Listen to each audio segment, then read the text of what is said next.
The highlighted charity this month for the Broken Brain is Chirla, the Coalition for Humane Immigrant Rights. Go to chirla.org, that's CHIRLA.org, to learn more about this important, wonderful nonprofit and the work they do to protect and support the rights of immigrants to be treated humanely and to be treated fairly and equitably as well. Once again, the website is chirla.org. Enjoy the show. The Broken Brain.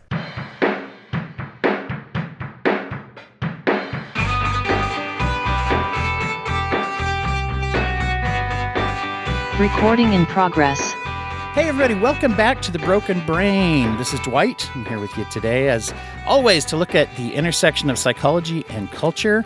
And we are really in for it today. As far as that sounded foreboding, but this is a story that is a bit foreboding as well. I'm really, really grateful to be joined today by Scott Cavalheiro and Claire Cavalheiro. Scott is the writer and director of the film Plan C, and Claire is the lead. And wow, I'm a fan of both of the performances, both writing, directing, acting, and also playing that lead character, Clara. It's a great cast, but man, you do a lot of... This is a heavy lifting type of a role, and I really admired what y'all put in. The film is at the Cinequest Film Festival currently, if I got that correct, where it's at. Right. And are you guys kind of making the circuits with festivals, or do we know that yet? Or is that one of those questions? Yeah, this is our world premiere, though, at Cinequest San Jose on March 14th. That's right. Just tomorrow from when we're recording this. Yeah. Right, so yeah. I felt very, very... privileged to be able to see a screener of this movie, and so I want to share the IMDb description. Which I don't know. Did you guys write that? Somebody did, right? Somebody did. I would like to hear it myself. All right. Tell us. I always like to run it by the creators. Siblings Claire and Danny find themselves fugitives after a bungled robbery, leading them on a perilous journey filled with high-speed pursuits, moral dilemmas, and shocking revelations in the crime thriller, quote, Plan C, close quote. So yeah, I want to hear what you guys think of that, but I think it's not a terrible description, but one of the things that hit me right away is that this is a heist film with a very interesting take on it. And I wouldn't call it a bungled heist as much as it is what bungles after you succeed at a heist that has a lot of emotional stakes. But anyway, how would you guys repair that description, or do you love it? Well, first off, I just don't think I'd ever used the word bungled before. And so this is the first time it's ever hit my mouth. So I think definitely. Who wrote it? As a Redditor, which we really appreciate because we're always adding, $10 words to our lexicon if we can. No, I think you're helping us because I think in all of our descriptions also, it's always like a robbery gone wrong or whatever. And you're right. It didn't go wrong. It succeeded. It's what happened after. So that's very funny that you were the first to point it out. Well, one of the things I think they say that there's stories where people do the right things for the right reasons or the wrong things for the wrong reasons. I always like stories where people do either the right thing for the wrong reasons or the wrong thing for the right reasons.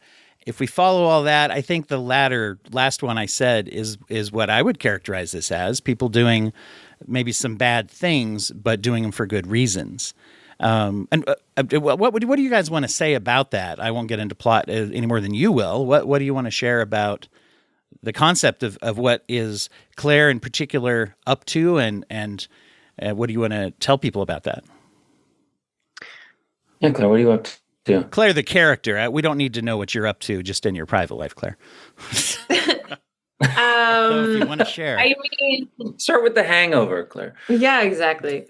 I think it's a story about kind of what would you do for family, and not to make things too political right off the top, but hey, let's do it. I'm in. Yeah, in Canada we have free healthcare. It's obviously a different situation than down here, and the story obviously takes place with them being in the States where they don't have that option. And we were actually just talking with one of our cast members on the way up here, and we were all sharing harrowing birth stories. And at he had a really hard time. Jamie, who plays Dr. Ings in our movie, him and his wife had a really scary birth story with their youngest son. And he was like, yeah, if we were down here, we would have been with like a $2 million bill. Yeah. And I think also, I mean, this happens up in Canada, but when you need a procedure and stuff, you know, you're on a really long wait list as well. It's also not guaranteeing you that you get the care that you need. But in our story, you know, these two people can't afford to go the private route. They also don't have insurance. They are really desperate and try. The only people that are looking out for them are each other and doing whatever they can to help. I mean, I guess this is really also giving spoilers. So now that I'm saying this, I'm like, yeah, it's not till the end of like, well, I don't know. You guys, right. You guys are the filmmakers, but to me, it felt somewhere in the first act to second act before we find out what was stolen. Right. Now Scott is. No, you know what? Like, thank you, Claire. I feel, I feel very confident that the revealing that the Act One turn or the Act One reveal that the robbery was actually to steal a human organ. I would love to share that because, and to clarify for your listeners, Dwight, because I do think that's such a lovely hook to share as you're saying the wrong things for the right reasons. So Claire's sister, she has many in real life. In the film, the character Claire, her brother needs to undergo lower bowel surgery, and he just can't afford an intestine. And you know, we're consulting a lot of physicians down here and all this. Incredibly expensive. I mean, you know, you mentioned wait lists. That's what a lot of pro or anti-United Health or Universal Healthcare people in the U.S. say. Wait lists. Our wait list is if you can't pay for it, you die. So I don't know. Right. Let's weigh those out. Anyway, well, and that's, we were doing a lot of research when Scott was writing the script, and we found out that even, and I don't know, I can't remember if this was in Canada as well, but it's like, even if you can pay for the surgery, they actually won't give it to you unless you can make sure that you can also pay for all the drugs that come after, which are incredibly expensive. Yeah. So organs being in high demand, they have a lot of screening, and everywhere has wait lists for that. Sure. Yeah. But it's like there's so many hurdles in order to like actually get what you need. And so, I mean, that's also what these characters face is like, even if you're getting the immediate thing that you need, there's still all these other things that you haven't even comprehended or thought of that the regular person doesn't even understand, you know, and it's so complicated. But when you're desperate, you're just doing what you need at the time. It's very much a story of someone who is, I mean, this is the real definition, right, of ride or die, so to speak, which is like, Claire is, I'm for my brother, period. There's no qualifier for that. I will do pretty much anything, even things that she didn't intend to do or things, and has to just keep going with this. There's not, I don't ever get a trace that Claire is doubting. And I'm curious what you feel about Claire's after effects, because with things that had gone in the heist that had gone not the way she expected, with the idea of people getting hurt, with the idea of someone, of course, not getting an organ, we can surmise that organ was probably on its way somewhere, and you deal with that. I'm curious, how did you feel like Claire was dealing with all this? Was that for you? Well, that's for me. Either one of you. I mean, you were her and you created her, so... Most people do rock, paper, scissors to see who goes first. Oh, good. That one's yours. Okay, great. Yeah, I mean, Canada, do they have that in Canada? Anyway, sorry. We have rocks and scissors. No. It's actually called it's beaver leaf moose. It's completely different. Yeah, it's really hard to make with your hands, though. It requires a lot of props, and we just didn't bring them on the flight. I did enjoy the line in there about motorboating a moose, but anyway, go ahead. Go ahead.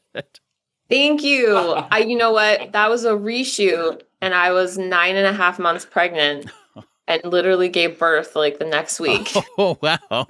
We had to frame Claire from the jowls up and like eyelids up. It's actually that scene was supposed to take place at a rest stop, and so we're like, we can't do that. We have to put her in a car, and car. Yeah, anyway. No, that was very fun. So yeah. For people listening, you should look forward to motorboating a moose. I think that's a highlight, in my opinion. I know. I feel like we're making this seem very medical heavy, but it's actually, I promise, very, very fun and not really only about that. And it's, Yeah. Yeah. But to land the plane, about a more immoral dilemma kind of stuff. Yeah. Land it, Scott. Yeah, I think that's sort of where I approach the film off the hop. I mean, how can we put Claire in stickier situations continuously, and what does that look like to layer it on? And really, when I was first writing it, I was um, trying not to write for Claire's voice per se, because I know how Claire, my wife, would operate morally, and try to just really find the character. And yes, it was intentional to name the character Claire after Claire, because, and this is a quick aside, most of the cast, if not all, were actually at our wedding. They're like deeply good friends of ours. And so my biggest concern, because we have such a chummy relationship with everyone, is that they would break character, which they did, and they would like say their names. No, we wouldn't. They would say their names, Claire, what the fuck are you doing? Not a lot of faith and by the director. And so I wanted to make it. I learned this lesson from Project X, the movie. A movie, period. It was a movie. And it was a phenomenal film where they named all the characters, the lead, the protagonists, their names. Anyways, I mean, the moral ground that she stood on is completely rocky, and I made sure that it became rockier, and it was constantly pushing the boundary, because I think I wanted to push it so far for us as the audience to the goal was to get you on board right away with a very selfless act to save a family member, and to pull the rug from under you eventually, and to make you, the audience, think, "Oh my God, this is heinous, and this is there are ramifications. Like, who was this organ supposed to go to someone else, and what do they look like? Do we ever get to meet them, or what does that say for other people in the healthcare system?" When I was also writing, it was big when the Luigi Maggioni thing was going on as well. And so that was crazy. Actually, we were filming when that was happening, and I would be remiss to say that influenced a lot of what we were doing. This idea of the being part of a system where the system doesn't support the people that physically support the system. And I wanted to put Claire in those scenarios. I felt like there was a lot of communication through nonverbal. Anyone who's heard me do these interviews knows I'm a huge fan of when things are shown, not told. Obviously, people say that, but it's obviously very hard to do as you see it pop up in things. For instance, when Claire is putting a doctor in a situation where he is not, at first, not willingly contributing to the situation, there's a change. I felt like there was an on-camera change where his mind went to, I'm a doctor, here's an organ, here's a sick guy.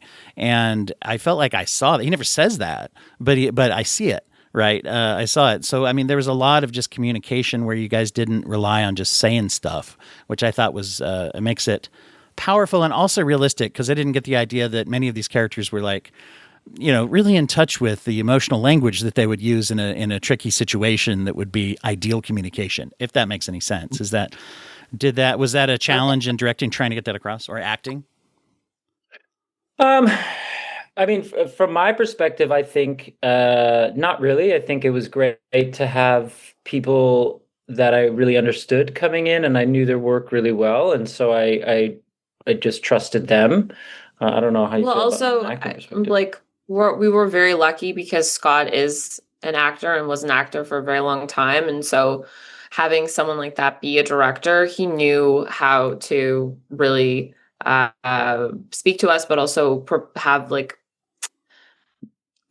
prepare us for, this shoot. And so he set up actually a little acting retreat for all the main actors to go to Chicago before we shot. And I think it was like the month before. And so Daniel DeSanto, who plays my brother, and I, we got to go to Chicago, hear the accent, go to the parts of Chicago that these siblings would have grown up in. We went to the restaurants that we thought they would go to.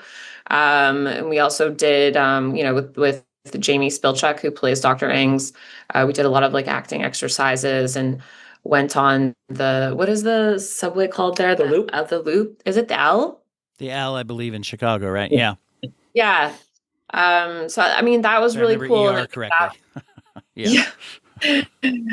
That was really, I think, informed for at least Daniel and I, our performances, and we were able to kind of, it's not often you go to a set and you can pull from the same memories as siblings, who aren't siblings in real life. And yeah, it was just really cool to be there and kind of create that as a group together that normally you wouldn't get a chance to. And I think that's really important for Scott to create these moments for actors, that I think a lot of films just don't take the time to make sure that those experiences are had. Claire's being very kind right now, Dwight. I want to be clear. This was my first time directing, Really? I was just so lucky to have such good talent to support me, and they made the movie. I just kind of showed up and said, "God, thank you. That would be great." Well, you'd never know. I mean, that this is executed so well. One of the thoughts I had as I was watching it is that this is a film of sort of competing motivations.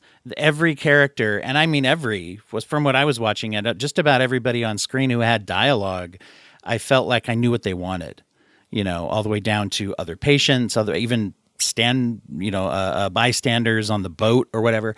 That there's a boat, spoiler. Anyway, I felt like I knew what everybody wanted, and it felt like the story came from different motivations crashing into each other, and which ones sort of would align and which ones wouldn't allow the other one to succeed. And I was curious if that's a thought you put into it, is what did people, what did all the characters want? It seemed like that drove it for me. Yeah, absolutely. I mean, apart from pulling from kind of what Claire said about siblings, which was the precipice of the story, asking myself what I would do for my sister, how far would I go, or how, to save her life, or vice versa. My sister's such a ride or die for me. And I remember in high school, she'd beat people up. So that's sort of where it started. And how far would you go for sibling love? But I wanted to write something about inevitability. I wanted that to be sort of at the forefront. And in order to do that, for me, I really needed to make sure that everyone had competing goals and competing ideologies in order for the movie to feel inevitable. I mean, for you to watch the film, I think within the first short while, certainly if you know what's in the box, that inevitably we're going to be looking at a time crunch, and you know what the stakes are right away. And so for everyone's dealing with the same stakes. And that was really fun to create that pressure cooker and work with inevitability. So yeah, I mean, you're absolutely right. That was something that I was thinking about. I was curious about the role of greed, because you got a few characters in particular who are motivated purely by greed and their own, greedy desires, competing with obviously the motivation of love. And so I'm curious your guys' thoughts as far as that presence of greed and the influences that has. Yeah, I mean, I think that if we're going to get on a psychological level, greed to me is a very surface emotion, right? But beneath it, what is it? What's driving it? What kind of fear, And so greed definitely comes across, but for something like the Liko character played by Joris Jarsky, who's phenomenal. It's what. By the way, is like the nicest guy, sweetest little teddy bear. It's very funny. We were laughing on the plane as we were boarding because he was ahead of us. We were like, man, if we didn't know him, we would be so afraid of him. He was scary. He just very looked good, terrified. Yeah, so funny. No offense, Joris. Sorry. You played one of those kind of scary guys that doesn't even have to act like he's trying to act scary. Everyone's just this guy's going to fuck with me if I say something wrong. And you know what? Scott told us, and I'm going to talk to him about this weekend, but he told us that Joris didn't want us to look or talk to him on set. And so he's already scary looking. And so all of us were terrified of him. And we didn't want to piss him off. And we're like, oh my God, I don't want to ruin this guy's process. And he's like, I don't want him to yell at me. So none of us talked to him for the first, I don't know, Wow. 2 weeks. And then eventually we did, and he seemed okay with it, but we were still so rattled. And it wasn't really until after we wrapped that we're like, oh, this guy's actually really nice. And he came over for Christmas. Yeah, he did have Christmas with us, which was really fun. But Dwight, to go back to your question. Yeah, I mean, for Liko, certainly his greed comes from a lack of, his greed comes from pride, and sort of building it from there. And also, I mean, I'm sure you could insert any childhood trauma with someone who lives in a quote unquote trap house with their, sure, buddies. And this guy's life probably hasn't been ideal. Buck. Right. Yeah. Right. Exactly. He was also pulled from a real person that I knew through another person. So 2 degrees of separation of smugglers that come up to Canada for these surgeries, actually, Wow. which is a real issue on some of the Great Lakes. And so he's pulled from that. And then, of course, one of the other characters, played by Chris Holden Reed, his greed as well. I mean, it comes from this a lack of his life. He sort of references his life in sort of a roundabout way, and talking about what situation he's coming from and how challenging his life is. So I think we're all dealing with more primary emotions, and then the goal was just can we layer things on top to make things more superfluous and more noticeable, and hopefully this is a movie for some people that they're like, I'd like to go back and watch it again and see if you can feel their real desires or their pain underneath. I mean, I guess maybe that's a nerdy thing to say, but I think that would be really not at cool all. Well, if it is, I'm on board. And you're in here with another, pretty nerdy. I mean, I have a podcast, so what do you're gonna? we can try to outdo each other. You're very good at discussing film, though. Honestly, the way you're figuring out the movie and how to talk about it is like very high level. I feel like I feel like you went to film school. Just watch a bunch, and I've learned a lot from talking to creators like yourselves who take the time to do it. It hit me, the one thing I was going to say about the greed part, as you said that, I realized that especially for his character, the thing he's trying to get wouldn't even work anyway, and people can figure that out as they watch. Like, he didn't have the time to cash in anyway. So no. So the greed is very destructive. But he doesn't know, He doesn't know. He right.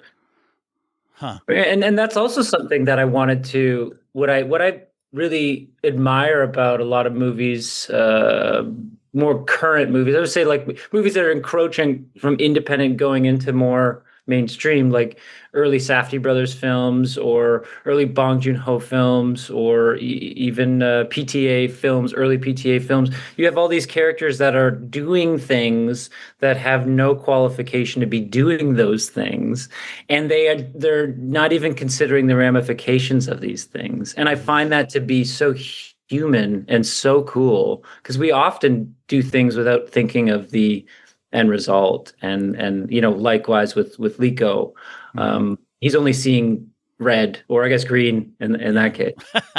Well, I know we got just a limit on time, and I'm so grateful for you guys taking the time out of your with the schedule of interviews and things you're doing with the festival.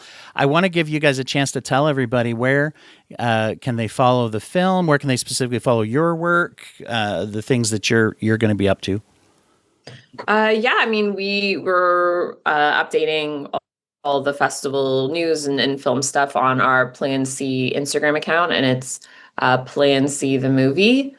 I think there's underscores in there somewhere, but Plan C _ the movie, yeah. Anyway, so yeah, we'll be updating on there. In a week, we're having our Canadian premiere on March 24th in Toronto. And we'll be back in LA after that for a screening at the Chinese Theater. We'll have all the updates on there, and more to come as well. Yeah. And this is something I always tell people. These are the movies we say we want to watch when people complain about, oh, where's the original stories? Where's the things like that? So I always suggest people follow these. This is where you're going to also, I assume, following on the socials is going to tell us when distribution hits, if that's not already. Oh, yeah. I mean, Yep, we have a distributor, and Oh, we have nice. some more news about that soon. Awesome. Also, this is I don't think we even mentioned, but Vivica A. Fox is in our movie, and she gets to kind of return to her action roots and do some fight scenes and stuff, which is really Phenomenal. cool. Yeah. If you're Very a fan good. of hers and Kill Bill. Well, I once again thank you so much. Thanks for putting the movie and the story out there. I think it's an important story, as you've said, with the times and with healthcare, and just in general. It's always good to watch things about human motivation. So, thank you. Thanks for being here. No, thank you so Yeah. much for having us. It was so nice to meet you. Yeah, thank you, Dwight. I appreciate it. And like we said, we'll be seeing you online. We know where to find you on Spotify. Yeah, Awesome. thank you.